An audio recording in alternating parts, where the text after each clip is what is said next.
আসসালামু আলাইকুম everyone, welcome back to my channel. আমি সালমা আক্তার। দেশ এবং দেশের বাহির থেকে আমার এই ভিডিওটি যারা দেখছেন, আশা করছি আপনারা অনেক ভালো আছেন। আমি আলহামদুলিল্লাহ অনেক ভালো আছি। রমজানের আর মাত্র 2 দিন বাকি, এই কারণে একটু রমজানের টুকিটাকি কাজকর্ম গুছিয়ে নিচ্ছি।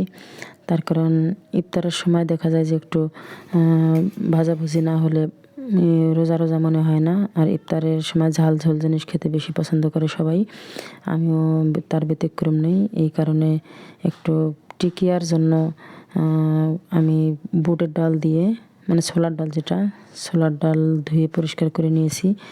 আর এখানে গরুর মাংস নিয়েছি, বুটের ডাল নিয়েছি হাফ কেজি, গরুর মাংস নিয়েছি হাফ কেজির একটু বেশি।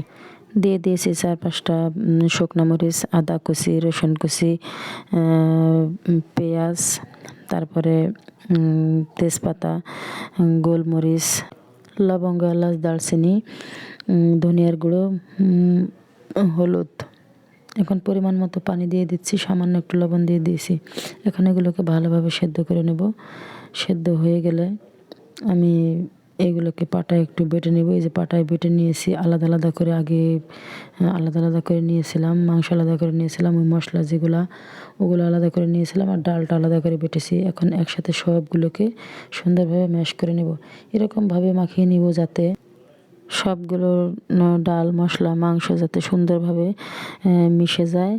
আর মিশিয়ে নেওয়ার পরে আমি এইভাবেই বক্সে করে রেখে দেব। আর যখন আমি টিকিয়া বানাবো তখন আমার পরিমাণ মতো আমি নিয়ে, তারপরে দেখা যায় যে কাঁচামরিচ, পেঁয়াজ, ধনিয়ার পাতা, ডিম, লেবু এগুলো দিয়ে টিকিয়ার শেপ দিয়ে ডিমে চিবিয়ে ভেজে নেবে। আমার কাছে এই পদ্ধতিটাই বেস্ট মনে হয়। অনেকেই আবার দেখা যায় যে ওই আগেই টিকিয়ার শেপ দিয়ে তারপরে বক্সে করে রেখে দেয়।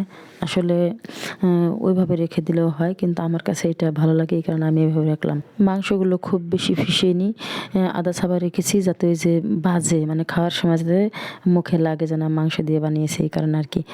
আমার ভিডিওটি যদি আপনাদের কাছে একটু ভালো লেগে থাকে তাহলে অবশ্যই আমার ভিডিওটি সম্পূর্ণ দেখবেন। তারপরে যদি মনে হয় যে না আপনার পরিবারে আমাকে যুক্ত করা যায় তাহলে যুক্ত করবেন। আপনারা সবাই ভালো থাকবেন, আমার জন্য দোয়া করবেন।